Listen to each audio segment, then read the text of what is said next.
রক্তের গভীরে প্রথিত আয়ুর্বেদের শিকড়। মাতৃজঠরে উৎসুক কান শুনেছে খলের শব্দ। আয়ুর্বেদ তাঁর জ্ঞান, আয়ুর্বেদ তাঁর ধ্যান, আয়ুর্বেদের ধারা স্নানে তাঁর চেতনা সমৃদ্ধ, তাঁর অবচেতন। এক কথায় আয়ুর্বেদময় তাঁর শরীর, মন, আত্মা। ঐতিহ্যকে সমসাময়িকতার মোড়কে মানব কল্যাণে নিবেদনের প্রতিশ্রুতি ও অঙ্গীকারবদ্ধ যিনি, তিনি ভারতবর্ষের অন্যতম আয়ুর্বেদ পরিবারের সুযোগ্য উত্তরসূরি আয়ুর্বেদ আচার্য ডক্টর দেবব্রত সেন, পরম্পরা আয়ুর্বেদের কর্ণধার।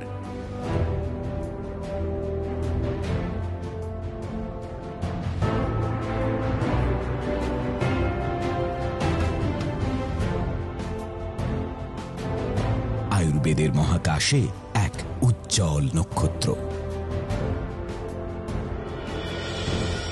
আয়ুর্বেদাচার্য ডক্টর দেবব্রত সেন, পরম্পরা আয়ুর্বেদ। নমস্কার, ডক্টর দেবব্রত সেন, পরম্পরা আয়ুর্বেদে আপনাদের আরও একবার স্বাগত। সেদিন ক্লিনিকে মিস্টার আর মিসেস রায়চৌধুরী এসেছিলেন। মিস্টার অ্যান্ড মিসেস রায়চৌধুরীর একটি কন্যা সন্তান। ক্লাস 1 থেকে কোনোদিনও ক্লাসে সেকেন্ড হয়নি।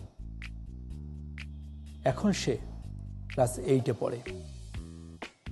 নাচ, গান, আবৃত্তি সব কিছুতেই ভীষণ পারদর্শী ছিল। মিস্টার অ্যান্ড মিসেস রায়চৌধুরী তাদের একমাত্র কন্যা সন্তানকে সার্বিক দিক থেকে মানুষের মতো মানুষ করে তুলতে চেয়েছিলেন, কিন্তু তারা হঠাৎ অবাক হয়ে গেলেন। সে প্রচণ্ড ওবিডিয়েন্ট, বাধ্য, ভীষণই বাধ্য মিষ্টি মেয়েটা হঠাৎ ক্লাস 7-8-এ ওঠার সময় কেমন যেন ক্রমশ অচেনা হয়ে যাচ্ছে, গ্র্যাজুয়ালি অচেনা হয়ে যাচ্ছে। হঠাৎ সামান্য বিষয়ে রেগে যাচ্ছে, বাড়ির দেওয়া টিফিন তার পছন্দ হচ্ছে না, প্রায়শই বাথরুমে অনেকটা সময় বেশি নিচ্ছে, গান, নাচ, পড়াশুনো সব কিছুতেই ক্রমশ ডিটোরিয়েট করছে। প্রায়শই রাত্রে ঘুমোতে যাওয়ার সময় মোবাইল ফোনটা সঙ্গে নিয়ে যাচ্ছে। স্কুলের প্রজেক্ট আছে বলে প্রায়শই ওর ব্যক্তিগত স্টাডি রুমে অনেক রাত অবধি নেটে প্রজেক্ট করছে। তার বাবা মা আমাকে সেটাই জানালেন। বাবা মা ছোট থেকে কোনো কসুর রাখেননি তাদের একমাত্র সন্তানকে মানুষ করার জন্য। কোথায় যেন তাদের সেই মিষ্টি মেয়েটি হারিয়ে যাচ্ছে গ্র্যাজুয়ালি। কোথায় একটা দূরত্ব সৃষ্টি হচ্ছে বাবা মার সাথে সন্তানের, একটা অদৃশ্য দূরত্ব। ডাইনিং টেবিলে দেরি করে খেতে আসছে, নিঃশব্দে খেয়ে নিচ্ছে। স্কুলের কোনো বন্ধু বা বান্ধবী ফোন করলে ফোনটা নিয়ে আড়ালে চলে যাচ্ছে। কোথাও একটা গ্যাপ, একটা শূন্যতা। খুব অসহায় লাগছিল রায়চৌধুরী পরিবারকে। আমাকে বলছিলেন তারা, ডাক্তারবাবু এই গ্যাপটা কেন, আমরা কিভাবে ফিল করতে পারি এই ব্রিজিং গ্যাপ। সম্পর্কের জটিলতা ক্রমশ বাড়ছে। পেরেন্টসদের সাথে সন্তানের কিংবা বাবা মার সাথে সন্তানের, স্বামীর সাথে স্ত্রীর, যে কোনো সম্পর্কে জটিলতা নতুন কিছু নয়। কিন্তু এই জটিলতা যদি এমন একটা জায়গায় গিয়ে পৌঁছয় যেখানে সম্পর্কগুলো তার মাধুর্য হারিয়ে ফেলে, সম্পর্কের নিজস্ব ছন্দ নষ্ট হয়ে যায়, সেক্ষেত্রে কাছের মানুষগুলোর উপর চলে আসে একটা চূড়ান্ত ব্যর্থতার হতাশা। তারাও চেয়েছিলেন তাদের একমাত্র মেয়েকে মানুষের মতো মানুষ করতে। আজকে মিস্টার অ্যান্ড মিসেস রায়চৌধুরীর যে সমস্যা, এই সমস্যা কিন্তু আমাদের ভারতবর্ষে লক্ষ লক্ষ বাবা মার। ওই সভ্য ভদ্র মিষ্টি ব্যবহারের ছেলেটি বা মেয়েটি হঠাৎ কি করে এরকম কথায় কথায় আর্গুমেন্ট করছে, রেগে যাচ্ছে, যার হঠাৎ মনে হচ্ছে বাবা মা আমার বন্ধু নন, আমার বন্ধু বাইরের অন্য কেউ। তাহলে কি বাবা বা মায়ের সত্যি ভালোবাসায় কোনো পরিবর্তন হচ্ছে? বাবা বা মা তাদের কি উচিত একটা বাচ্চাকে ছোট থেকে বড় করার সময় ছোটবেলায় যে ভালোবাসাটা দেওয়া হচ্ছে, বড় হলে সেই ভালোবাসাটাকে কমিয়ে দেওয়া? কখনোই সেটা কাম্য নয়। কিন্তু রিলেশনের উল্টো দিকে যারা আছেন, তারা কি সেই জায়গায় সেই ফিলিংসটা রাখেন যে আমার কাছের মানুষের ওপর দিয়ে, তার মনের ওপর দিয়ে কতটা ঝড় বয়ে যাচ্ছে? যখন হয়তো তারা বুঝবেন অনেকটা সময় পেরিয়ে যাবে, তারা পেছনে ফেলে আসবেন। আজকে তারা যাকে মনে করছেন একে ছাড়া আমার জীবন অসম্পূর্ণ, এই বন্ধুরাই আমার জীবনের সব থেকে বড় প্রাপ্তি,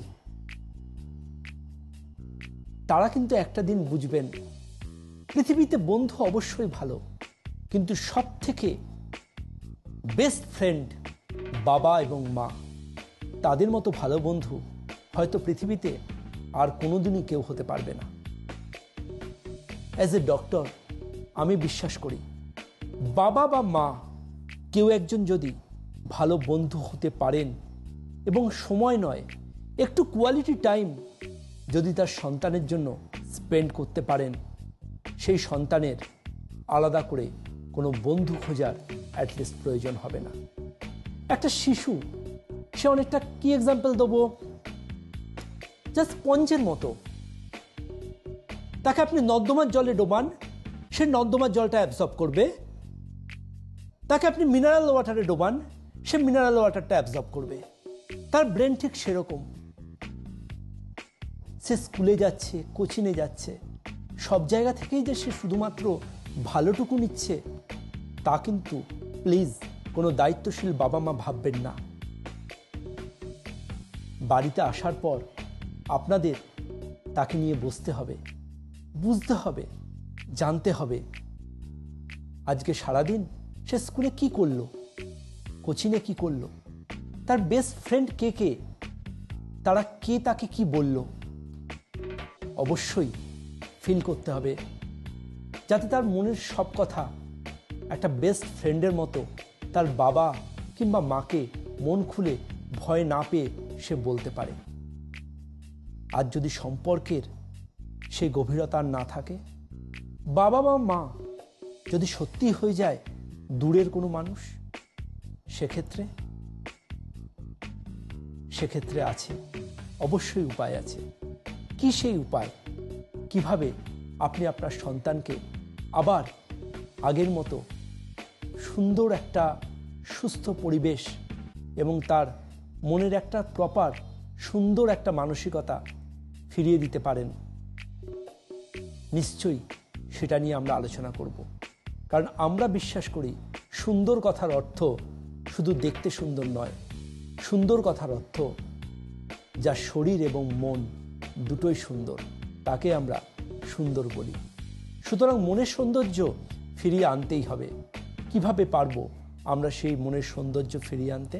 দেখুন, 21st সেঞ্চুরিতে বিজ্ঞান যতটা এগিয়েছে ঠিক ততটাই আমাদের কাছে দিয়ে গেছে আরো অনেকগুলো সমস্যা।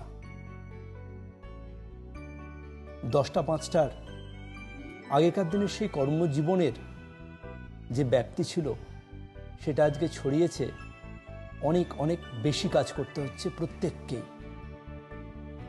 আর জীবনযাত্রার এই ইঁদুর দৌড়ে অনেকেই হাঁপিয়ে পড়ছেন। ক্রমান্বয়ে আসছে যে কোনো বয়সের যে কোনো কারুরই ভুলে যাওয়ার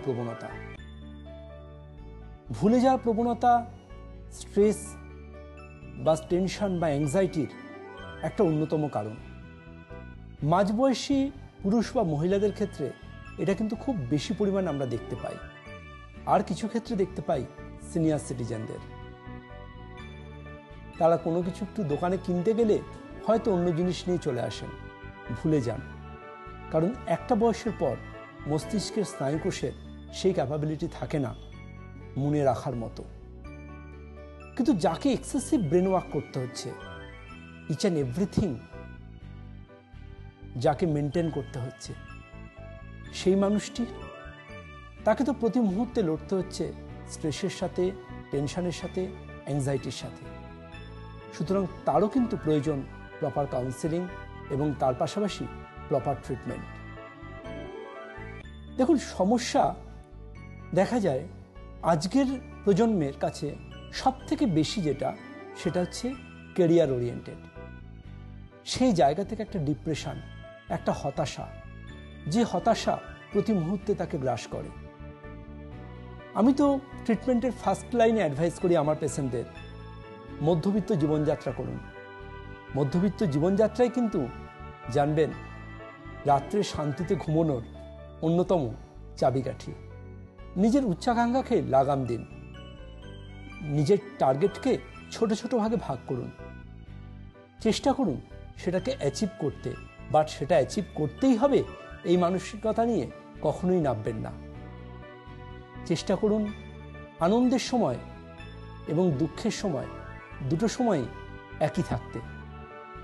স্ট্রেস, টেনশন, অ্যাংজাইটি এবং এর সাথে 5000 বছর আগে বলে যাওয়া আয়ুর্বেদ চিকিৎসা বিজ্ঞানে যে মনের সাথে শরীরের সম্পর্ক আছে, আজকের সায়েন্স কিন্তু প্রুভ করেছে আমরা স্ট্রেস করলে, টেনশন করলে, অ্যাংজাইটি করলে আমাদের শরীরে বেশ কিছু ক্ষতিকারক কেমিক্যাল রিয়াকশানস হয়, যার এফেক্টে আমাদের শরীরে কিন্তু এজিং প্রসেস ফাস্টার হতে থাকে এবং এর পাশাপাশি আমাদের শরীরে চলে আসতে পারে অনেক সমস্যা। 21st সেঞ্চুরির অন্যতম অসুখ ডায়াবেটিস, সেটাও তো স্ট্রেসেরই অনেকগুলো কারণের মধ্যে অন্যতম কারণ হিসেবে পরিগণিত হয়। উচ্চ রক্তচাপ, হার্টের সমস্যা, অ্যাসিডিটি বা গ্যাস্ট্রাইটিস, এই সব কিছুই কিন্তু স্ট্রেস, টেনশন, অ্যাংজাইটির সাথে কোনো না কোনোভাবে রিলেটেড। সুতরাং এই অসুখ বিসুখগুলোকে দূরে সরিয়ে ফেলতে হবে আর চেষ্টা করতে হবে যে কোনো বয়সের যে কোনো কেউ যাতে সুস্থ এবং সুন্দরভাবে বাঁচে। তার জন্য কি হওয়া উচিত? এর ট্রিটমেন্টের অনেকগুলো ভাগ আছে। যেমন ধরুন, যারা টিনেজার, যারা একদম শৈশবকে জাস্ট কভার করে কৈশোরে পা রাখছেন, তাদের জন্য আমরা কিন্তু অ্যাডভাইস করি আয়ুর্বেদিক কিছু মেডিসিনস এবং এর পাশাপাশি প্রপার কাউন্সেলিং, যেটা আমরা ক্লিনিক থেকে অ্যাপয়েন্টমেন্ট নিয়ে অবশ্যই যে কোনো দায়িত্বশীল বাবা বা মা সেটা অ্যাভিল করাতে পারেন। কিন্তু যারা মিডল এজ বা এল্ডারলি এজ, সেখানে কিন্তু কাউন্সেলিং এবং মেডিকেশনের পাশাপাশি প্রয়োজন সুনির্দিষ্ট কিছু চিকিৎসার। সেই সুনির্দিষ্ট চিকিৎসার মধ্যে ইম্পর্ট্যান্ট চিকিৎসা যেটাকে আমরা বলি স্ট্রেস রিমুভালের অন্যতম পার্ট, সেই চিকিৎসা কিন্তু অতি অবশ্যই আমরা বলি পঞ্চকর্ম চিকিৎসার অন্যতম একটা সুনির্দিষ্ট ভিত্তি। দেখুন, প্রথম আসবে স্ট্রেস, টেনশন, অ্যাংজাইটি। এই স্ট্রেস, টেনশন, অ্যাংজাইটি কিন্তু আগামীদের নিয়ে আসবে আরেকটা ভয়ানক খারাপ অসুখকে। ইয়েস, যে অসুখটা আবার ইনভাইট করতে পারে আরও 4টে অসুখকে। ইয়েস, আপনারা ঠিকই অনুমান করেছেন, আমি বলতে চাইছি অনিদ্রার মতো অসুখের কথা। অনিদ্রা এমন একটা অসুখ যেটা প্রথম দিকে যদি প্রপারলি ট্রিটমেন্ট না হয়, ভবিষ্যতে এটা কিন্তু ক্রনিক আকার ধারণ করে। প্রথম দিকে যা হোক ঘুমের ওষুধ খেয়ে আপনি হয়তো ঘুমোতে পারেন, ভবিষ্যতে দেখবেন সে ওষুধও হয়তো আর ঠিকঠাক কাজ করছে না, কিংবা সারাদিন আপনার মধ্যে একটা ড্রাউজিনেস, একটা ক্লান্তি, একটা অবসন্নতা, কোথায় যেন আপনার মধ্যে সেই ইনস্ট্যান্ট ডিসিশন নেওয়ার ক্ষমতা, আপনার ব্রেনের সেই ক্রিয়েটিভিটি পাওয়ার কোথায় যেন হারিয়ে যাচ্ছে। সুতরাং আপনার ব্রেনকে দিতে হবে একটা প্রপার সায়েন্টিফিক কেয়ার, যেখানে স্ট্রেস, টেনশন, অ্যাংজাইটির পাশাপাশি অনিদ্রার সমস্যাকেও আপনি অনেকটা দূরে সরিয়ে দিতে পারেন। 21st সেঞ্চুরির অন্যতম অভিশাপ অনিদ্রা বা স্লিপ ডিসঅর্ডার। সমগ্র পৃথিবীর সায়েন্টিস্টরা এই অসুখটাকে নিয়ে আজ দুশ্চিন্তা করছেন, কারণ এই অসুখটার মূলেই লুকিয়ে রয়েছে আরও অনেকগুলো সমস্যা। যে কোনো বয়সের যে কোনো কারোর এই সমস্যা আসতে পারে। যত ট্রিটমেন্ট দ্রুত নেওয়া হবে ততটাই সুবিধা। স্ট্রেস, টেনশন, অ্যাংজাইটি এবং এর পাশাপাশি অনিদ্রা, এই সমস্যাগুলো সুনির্দিষ্ট চিকিৎসা আমরা আমাদের ক্লিনিকে মেনটেন করি। কাউন্সেলিংয়ের পাশাপাশি সমস্যাটার কেন, এর অরিজিন কি, সেটা আমরা খুঁজে বার করার চেষ্টা করি। এর পাশাপাশি তাদেরকে দিই সুনির্দিষ্ট কিছু থেরাপি, অথেন্টিক আয়ুর্বেদকে সঙ্গে নিয়ে। তার মধ্যে অন্যতম ট্রিটমেন্ট পরম্পরা আয়ুর্বেদের শিরোধারা ট্রিটমেন্ট। শিরোধারা ট্রিটমেন্টের হাত ধরে যে কোনো কেউ অনিদ্রা, স্ট্রেস, টেনশন, অ্যাংজাইটি, ক্লান্তি, ডিপ্রেশন, এই সমস্যাগুলো থেকে বেরিয়ে আসতে পারেন। শিরোধারা ট্রিটমেন্ট এতটাই একটা ইম্পর্ট্যান্ট ট্রিটমেন্ট যে এটা যদি কেউ আমাদের ক্লিনিকে ন্যূনতম সপ্তাহে 4টে করেও ট্রিটমেন্ট নেন, দেখা যায় 3 থেকে 4 সপ্তাহের মধ্যেই তার কিন্তু সমস্যাগুলো অনেকটাই নিয়ন্ত্রণে এসে গেছে। দেখা যায় তিনি কিন্তু সুন্দরভাবে ঘুমোচ্ছেন, আর তার জীবনে কোনো ক্ষতিকারক কেমিক্যাল মেডিসিন ছাড়াই তিনি একটা রিয়েল ফ্রেশ গুড মর্নিং ফিরে পাচ্ছেন। এবং এর পাশাপাশি অতি অবশ্যই কিন্তু তার ড্রাউজিনেস বা ওষুধের প্রতি কোনো অ্যাফিনিটি বা ওষুধের কোনো সাইড এফেক্টজনিত সমস্যাও তার থাকছে না। প্রচুর পেশেন্টকে আমরা শিরোধারা ট্রিটমেন্ট অ্যাডভাইস করেছি। আমাদের ক্লিনিকে এই ট্রিটমেন্ট কিন্তু ভীষণ জনপ্রিয়। বাইরে থেকেও প্রচুর পেশেন্ট আমাদের এখানে এই ট্রিটমেন্ট নিতে আসেন, কারণ সেই পেশেন্টদের মূল ভিত্তি থাকে 21st সেঞ্চুরির অন্যতম অভিশাপ স্ট্রেস, টেনশন, অ্যাংজাইটিকে দূরে সরিয়ে দেওয়া। পিউবার্টি স্টেজের সমস্যা। পিউবার্টি স্টেজের সমস্যা ভীষণ কমন, ভীষণ এপিডেমিক। তার জন্য কি ট্রিটমেন্ট হওয়া উচিত, কিভাবে আমরা বয়ঃসন্ধির বিভিন্ন সমস্যাকে প্রপার কাউন্সেলিংয়ের মাধ্যমে সমাধান করি। এর পাশাপাশি middle age problem, second puberty, মহিলাদের ক্ষেত্রে বিশেষ করে মেনোপজাল সিনড্রোমে একটা সাইকোলজিক্যাল সমস্যা আসে, সেটাকেও আমরা বাই মেডিসিন এবং কাউন্সেলিংয়ের মাধ্যমে কিভাবে ট্রিটমেন্ট দিয়ে থাকি। এর পাশাপাশি স্ট্রেস, টেনশন, অ্যাংজাইটি এবং ল্যাক অফ মেমোরি, স্মৃতিশক্তি কমে যাচ্ছে, কিভাবে আমরা স্মৃতিশক্তি বাড়িয়ে তুলতে পারি, তার জন্য অবশ্যই রয়েছে স্পেসিফিক ট্রিটমেন্ট। সেই বুদ্ধিজীবী মানুষটি যাকে ব্রেনের ওপর এক্সেসিভ চাপ নিতে হয় তাকে, কিংবা সেই সিনিয়র সিটিজেনটি যেতে প্রায়শই তার চোখের চশমাটি হারিয়ে ফেলেন এখান ওখান। সমস্যার গভীরে গিয়ে তার সমাধান করতে হবে।